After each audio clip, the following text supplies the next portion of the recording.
already received, but make sure that you register for the seminars that are coming on May. I don't believe he brought me to the...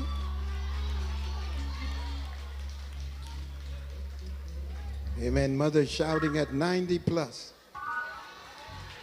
Amen.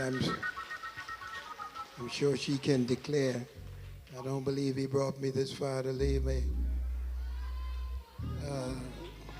It's going to be very special. The biblicists and the prophets coming together in May. It's going to be great. I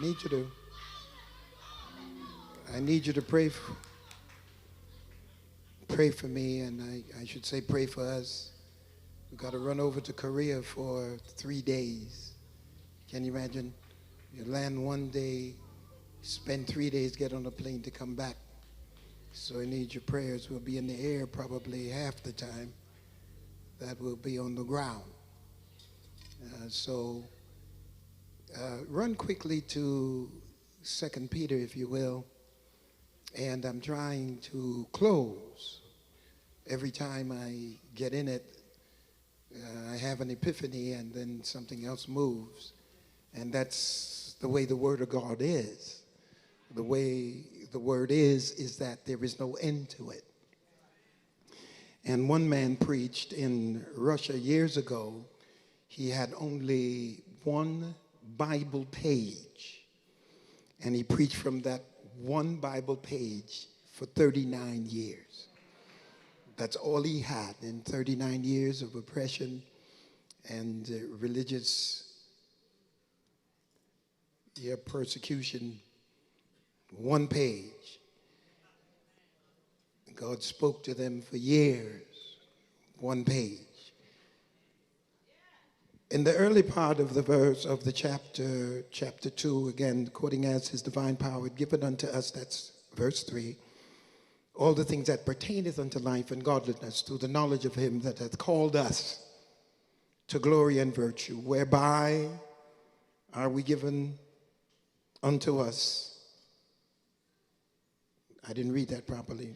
Whereby are given unto us exceeding great and precious promises, that by these ye might be partakers of the divine nature, having escaped the corruption that is in the world through lust.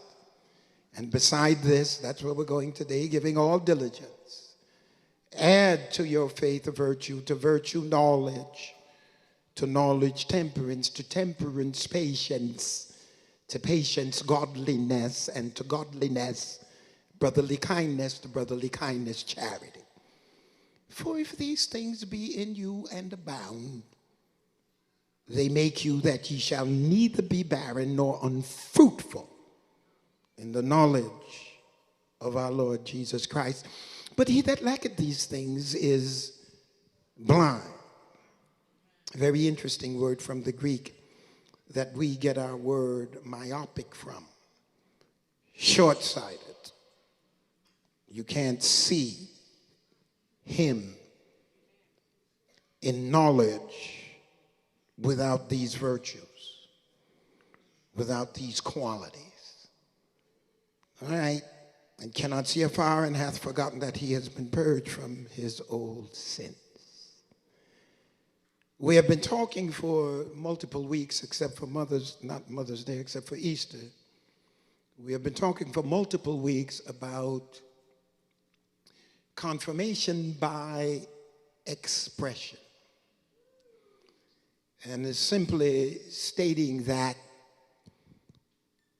once an individual is operating within the parameters of the Holy Spirit, and the Holy Spirit is bringing growth, spiritual growth to the life of the individual, the question is, what does that look like?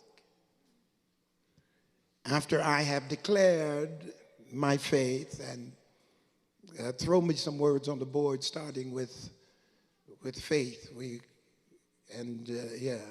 Go up to faith. I think we had gone to virtue, so bring me up to speed. It is critical that after I have declared that I have a relationship with God and I walk with God, the question to the individual that has never seen, or an individual that is exposed to a child of God, then the question is, what does it look like? And am I just to speak, might I say, in conspiracy theories about myself, or can I confirm what I have declared so garrulously, so articulately? Can I confirm it by the way I am?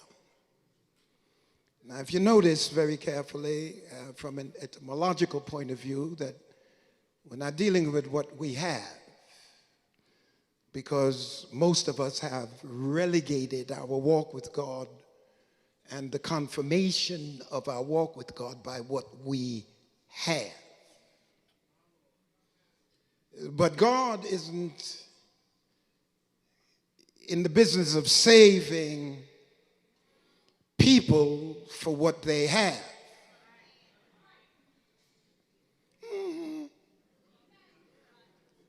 Because the earth is the Lord's and the fullness thereof, the world and they that dwell therein.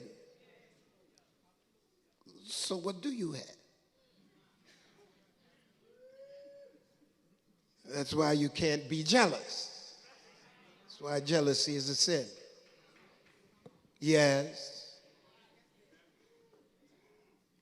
The wife you have, you don't own her. Yes, you do. The husband you have, you don't own him. The car has your name on it, but the earth is the Lord's, the fullness thereof. That's why jealousy is a sin. It's not a sin to God, because in order to be jealous, you have to have possession. That's why he says, I'm a jealous God.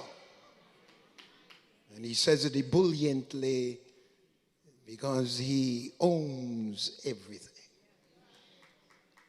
That's why whatever he loans you, you ought to take care of it. Amen. I've never seen, and I've done many a funeral, I've never seen a hearse leave here with a U-Haul behind it. So he's not in the business of saving what you have, because you don't have anything.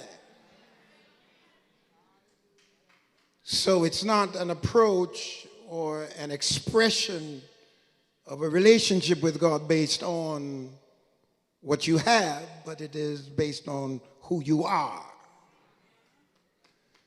And so as we're running inventory on our lives, we don't only run inventory on the things he has loaned us for this life, but we should run inventory on the things that are permanent. And when I use the word permanent, I mean eternal.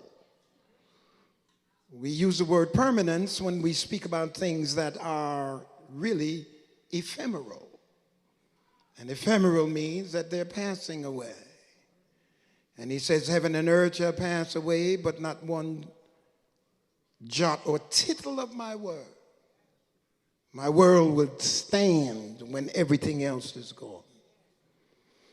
It is essential then that the expression that confirms that I'm a child of God is not in the car I drive, the house I live in, or the clothes I wear. Because you had that, and a lot of people have that, and they still don't know God. Mm-hmm.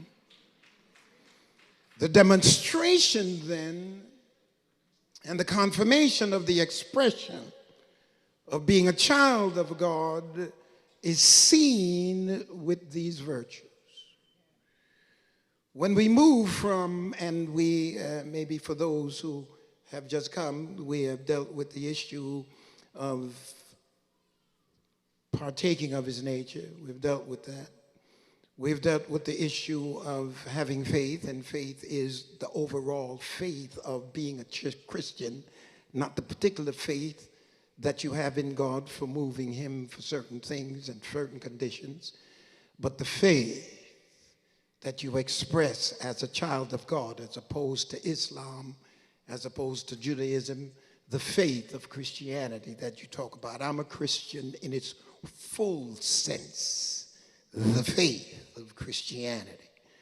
And he's saying that once you have that declaration, then of course you got to add virtue. And virtue is that preeminence that comes from having a certain attitude that causes other people to take notice. It's that attitude that emanates from having the divine nature, because wherever God goes and wherever he is, there is praise.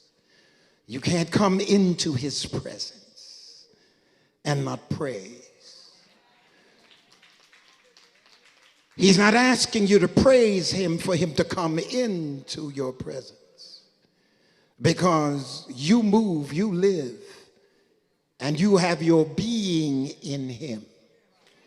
So because he's everywhere, you don't have to praise him to get him to come somewhere, because he's already there. The issue then is not praising him to bring him, but praising him because you recognize, no, praising him because it's revealed that he's there. Can I go deep with it? You see, he's omnipresent, which means God is everywhere, but he is nowhere if he does not reveal himself somewhere. Should I go over that again? He's here, but if he does not reveal himself, which means you have lived your life in God, because in him you move and have your being, but you were not aware of God being there, but he was there. The moment he is revealed, immediately you praise. I wish you'd get it. Amen. I got to talk like Bishop Pullman. I'm going to talk to the folk over here.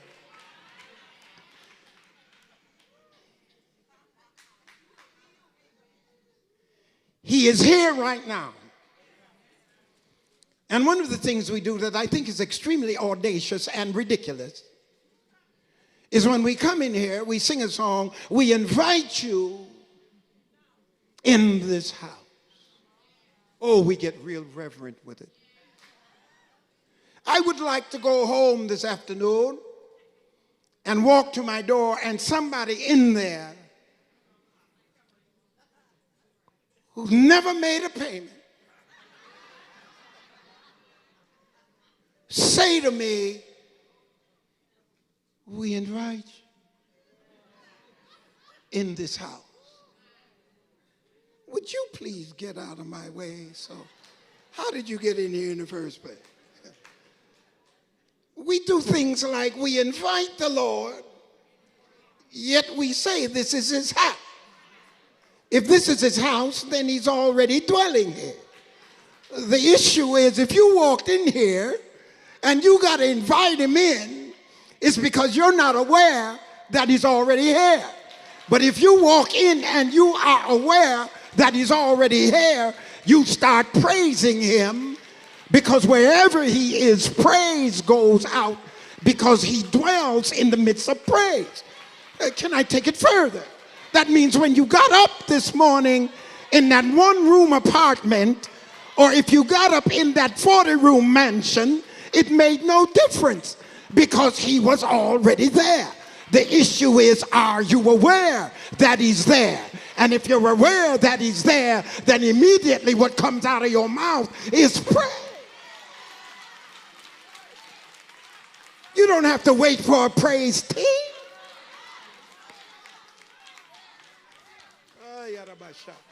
The praise team don't make you aware that he's there. They can entertain you. They can sing until they fall out. If you don't have the presence of God in your life and you don't have the awareness that he's there, they are just entertaining, not joining you.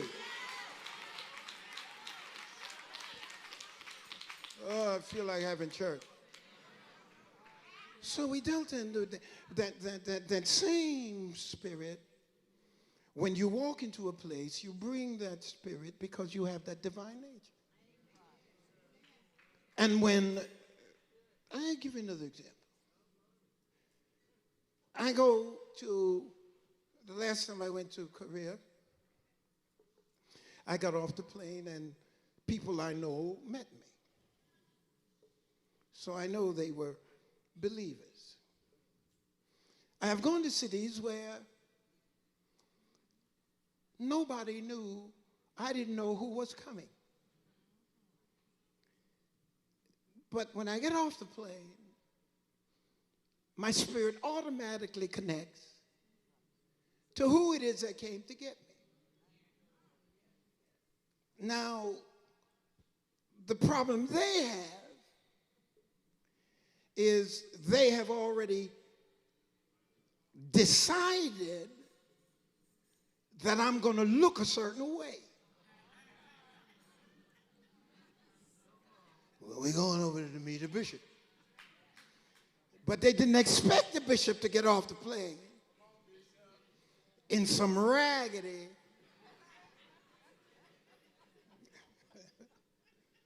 clothes. They're expecting a tie or a rod.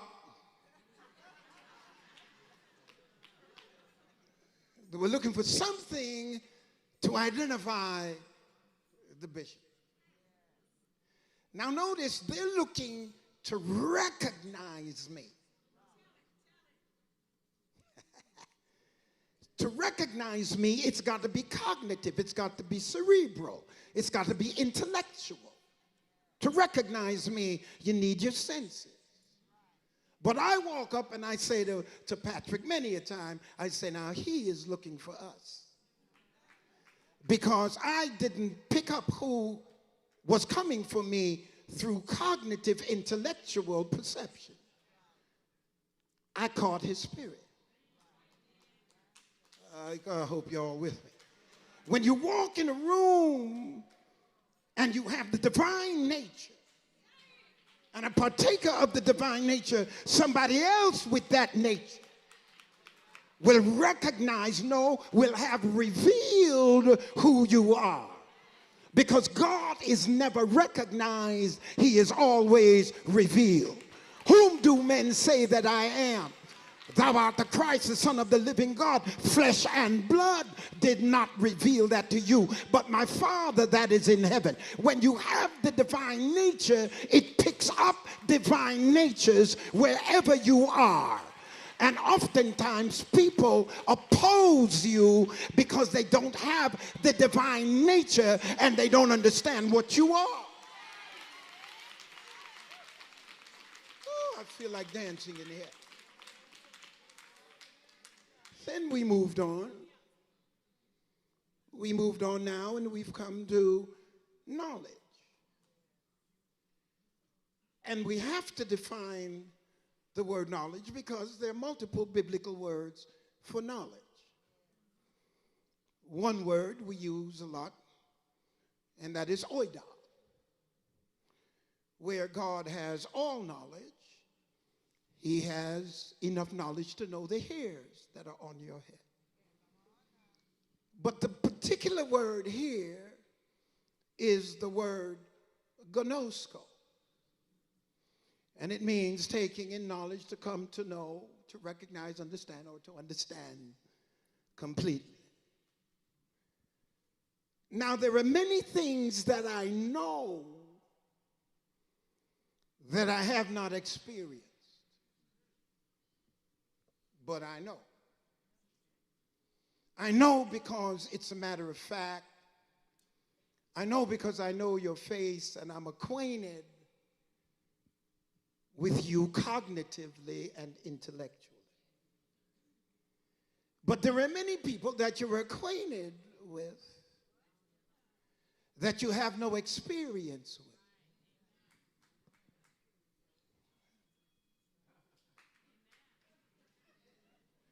You have seen them often,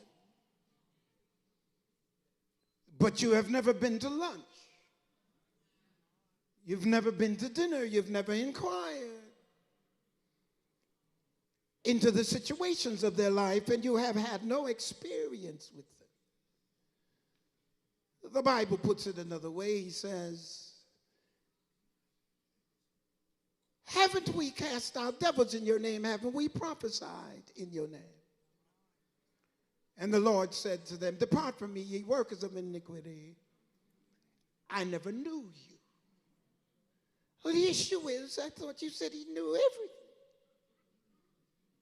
But the particular word is not dealing with oida, which is perceptive knowledge.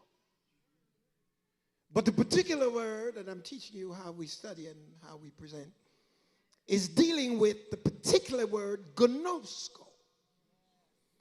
And gnosko means that we have an experience together.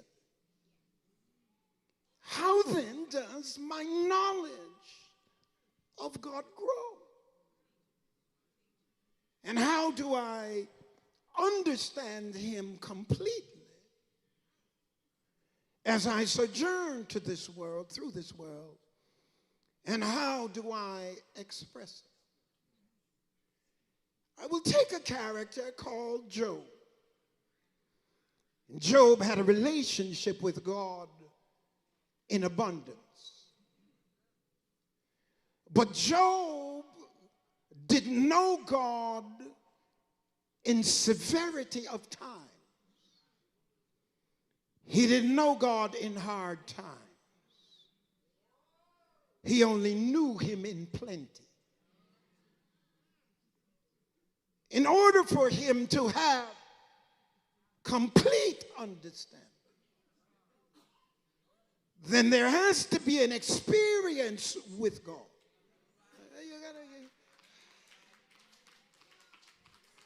That does not stop with plenty, with abundance. Because how well do you know him if you only know him as a deliverer? How well do you know him if you only know him as a Jehovah Jireh provider every time you raise your hand? But do you know him when he says, my grace is sufficient? God is not looking for part-time praisers. I wish somebody get it. God is not looking for every now and then clappers and every now and then shouters. He's saying, if you know me completely, I got to take you through some experience that you think I have left you, but I'm still with you. I'm just teaching you. There's another side to me that can keep you on top when you're physically on the bottom. Keep you on top when you're financially on the bottom. I want you to know me in your up and know me in your down, know me in your in, know me in your out, so that you can say in your situation, I will bless the Lord.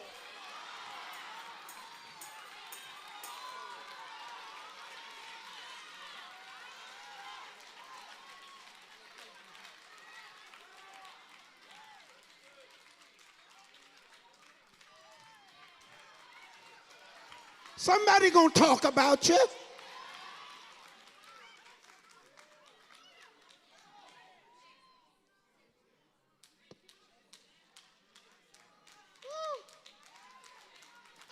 be 73 years old and only know God when everything is good.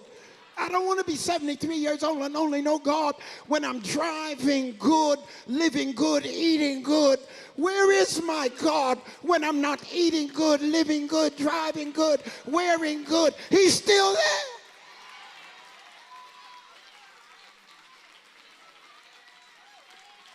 I ain't going to tell you give your neighbor a high five too much, but give somebody a high five and say he's always been there.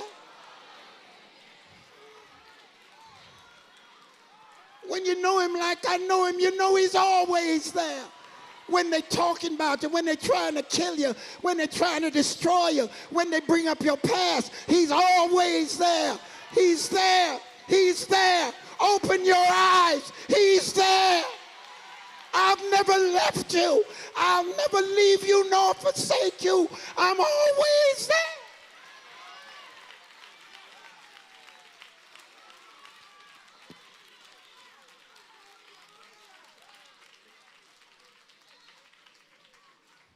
I'm giving thanks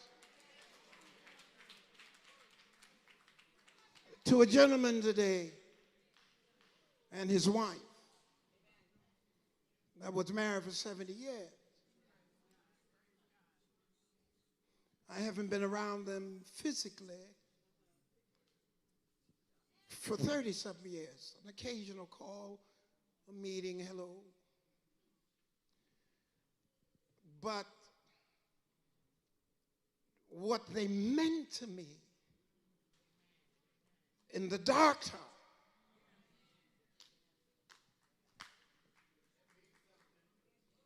has cemented the relationship. It was not the relationship in the good time that's motivated me this morning to declare them some of the most beautiful people I know. Because anybody can flow with you in the good time. Hey, it's easy to ride with you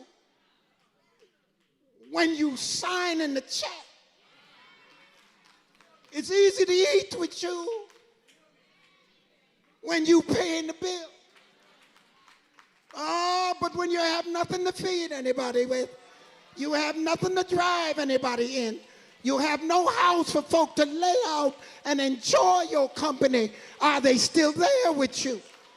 What the Lord said to me is, I don't only deal with you on the mountaintop, but I deal with you when you're in the fire. I don't have to deliver you from the fire.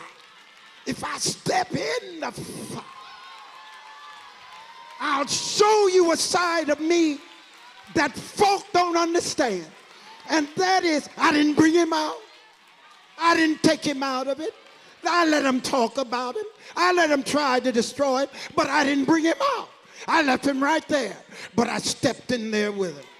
And when I step in there with him,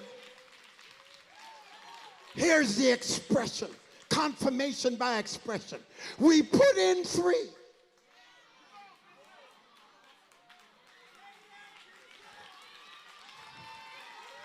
We put in 3, but I see a 4th. I want to ask you in the middle of your trial, can we see the 4th one? In the middle of your situation, can we see the one that you did not show, but he showed up? Can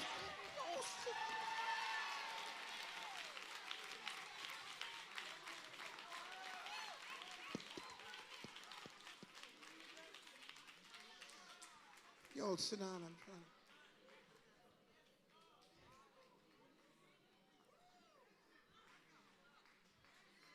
That knowledge of him. There are some people you can speak for. Really? There's some people you can speak for. They ain't got to answer it. The people you know that you know as much as you can know anybody. You can speak for.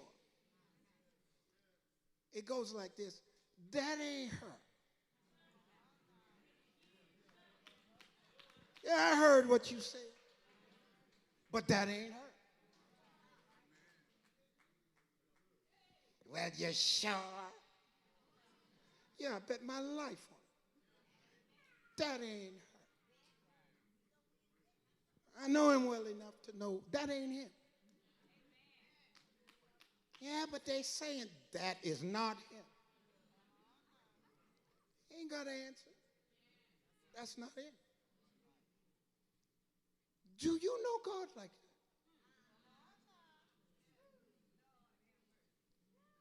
When somebody said, well, where is your God? Said it to Job.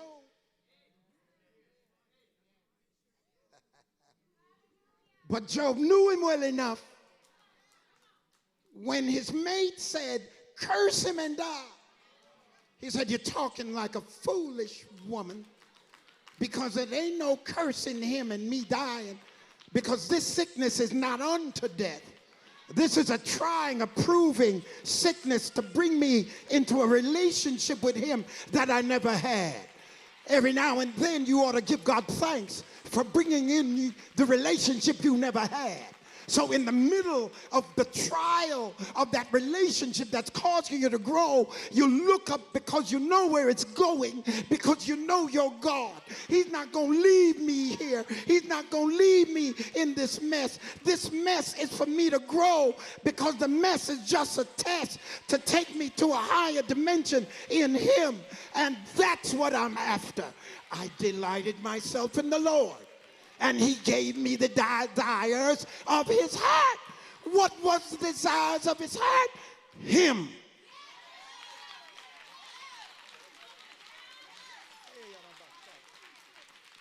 Woo, I feel like dancing here.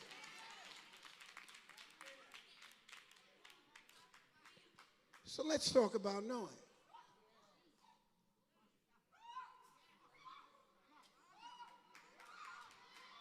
Somebody praise the Lord with her for a minute.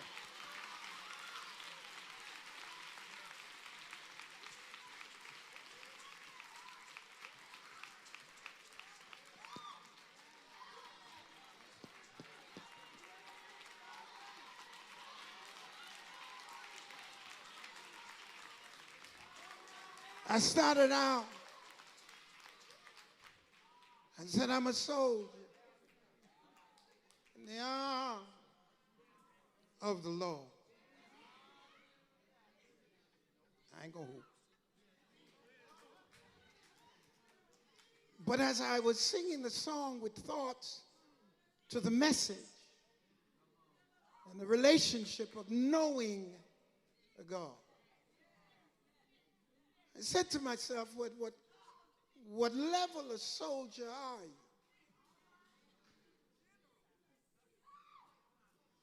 Are you simply a private in the army? Or have you graduated to Green Beret? Have you moved from Green Beret to Rangers? I feel like shouting here. Or can I send you to get Obama bin Laden because you're Navy SEAL? I want you to see now, if you stay with me here, to get to be a Navy SEAL, you got to go through something. I wish somebody would understand me here. You got to go through what most folk would drop out of. And I want to know, do I have a church full of folk who just talk about being a soldier, or do I have some Navy SEALs up in here? Some folk that been through the water, been through the flood, been through the pain, stayed out all night, cried unto the Lord.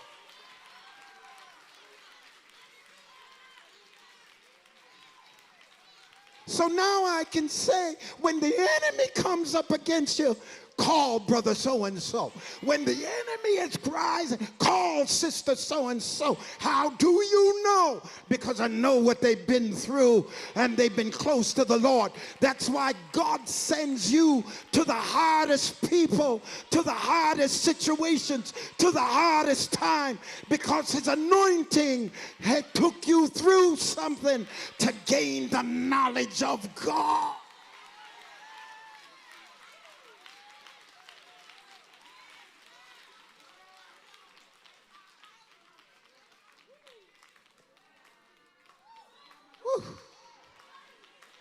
Give somebody a high five. Say, I don't look like what I've been through. Or you don't know when I had to carry them heavy loads. You don't know me when I had to go through the deep water.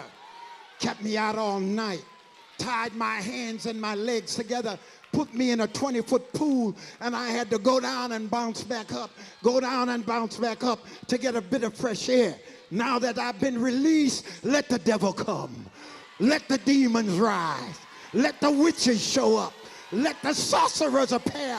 I got one name, and when I call the name, they don't ask who I am. They know who I am.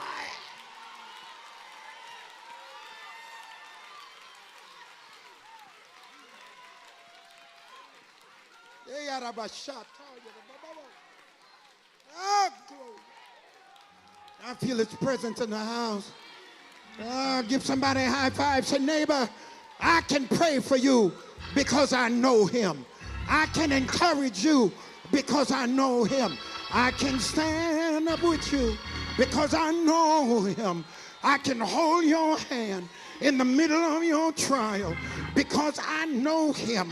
I can pray for your kids, pray for your house, pray for your job, pray for your life, pray for your spirit, because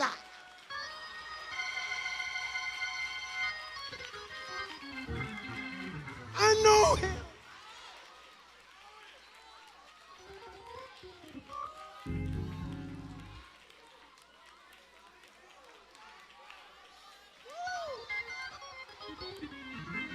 When you know him, they can't buy you.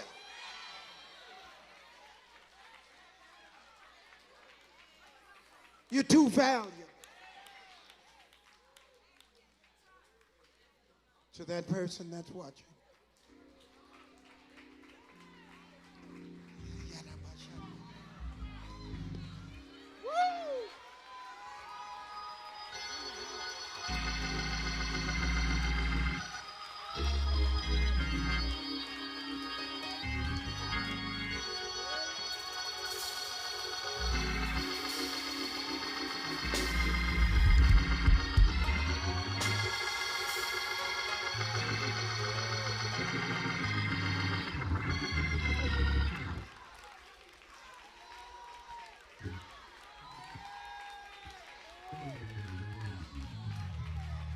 No.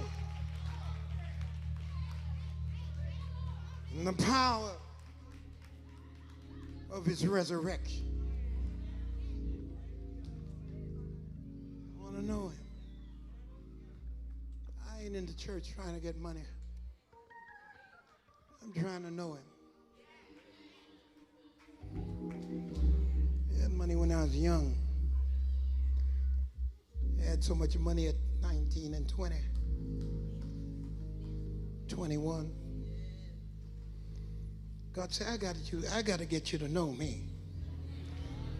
I'm riding up to Bible school, going to Bible college, trying to get a degree in theology. I didn't even open the door of the car. I just jumped back on the back and put my legs over and jump out of my convertible.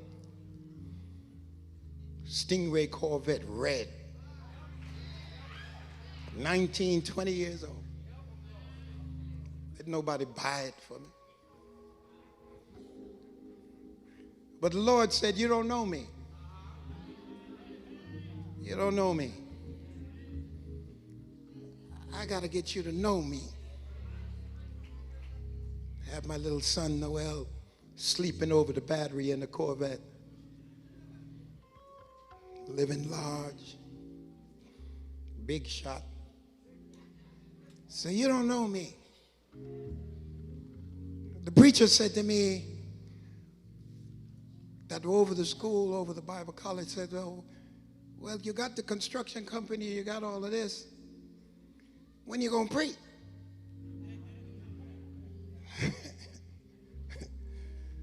Preaching don't pay. When you going to preach? So the Lord used them to make me real guilty. So I said to the man, come get my house, crippled man. I said, you can have it. Give me enough money. Take over the payment, get me to my father. My father made me big promises.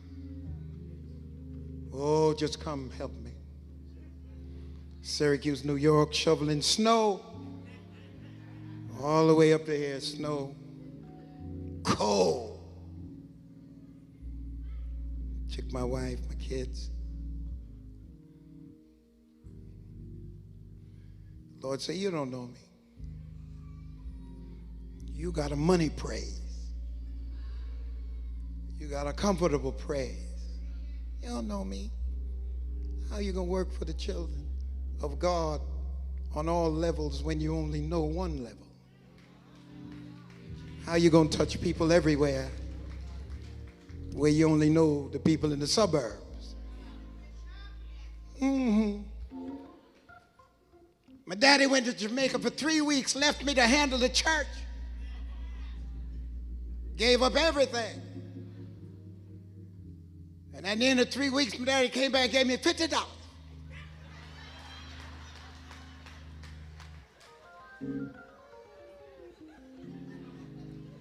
My wife at the time, ex-wife, said, give it back to her. Left my house, gave up my Corvette, had to buy a little Vega.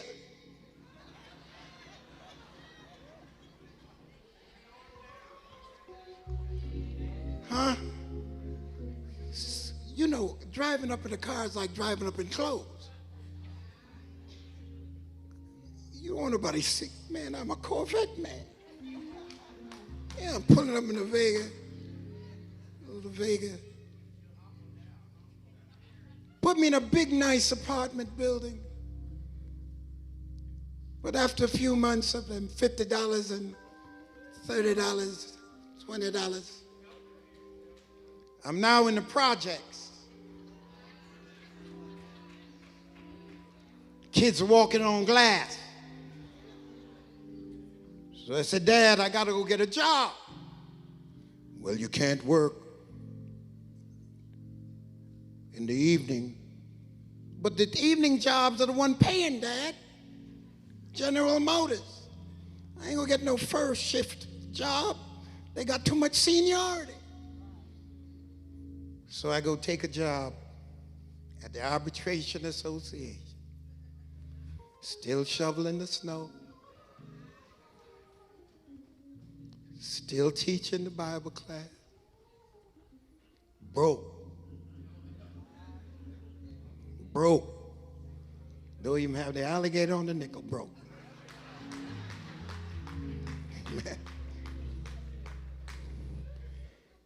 Then of course you got the other side. What you gonna do? You gave up all of that to come here. What you gonna do?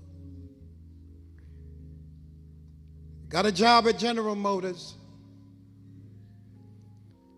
Same time I got the job at General Motors, hurting. Go to General Motors to work. Bingo. Call comes. We want you to come preach for us. So I just got a job. I said to the boss, can you give me some time off now? I just got the job.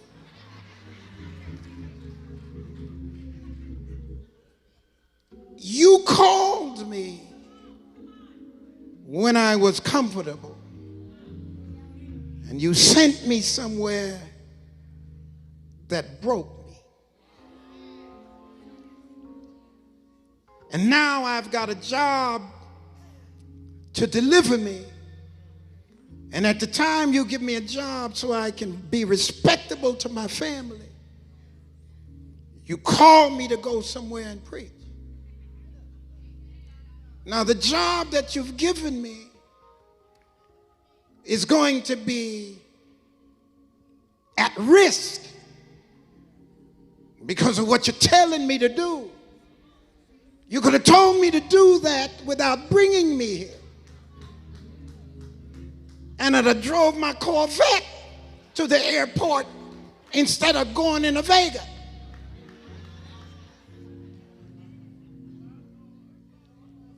I had to trust him enough to tell my boss on the job, give me 3 days off. You ain't been working 2 weeks.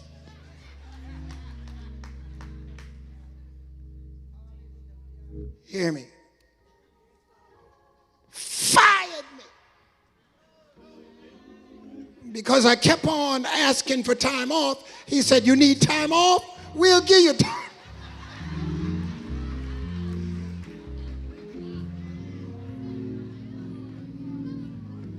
I went on the field 2 weeks. I was now an evangelist. And the second church I went to, they said, would you become our pastor? The second church. I was sending all the money home. I called back and said, they gave me a church. My father said, don't take no church. I said, Dad, I'm gone. I'm gone. I'm going with God. I said, you can break my plate. I'm out of here. 2 weeks later, 24, 25, I'm pastoring a church, Longview, Texas.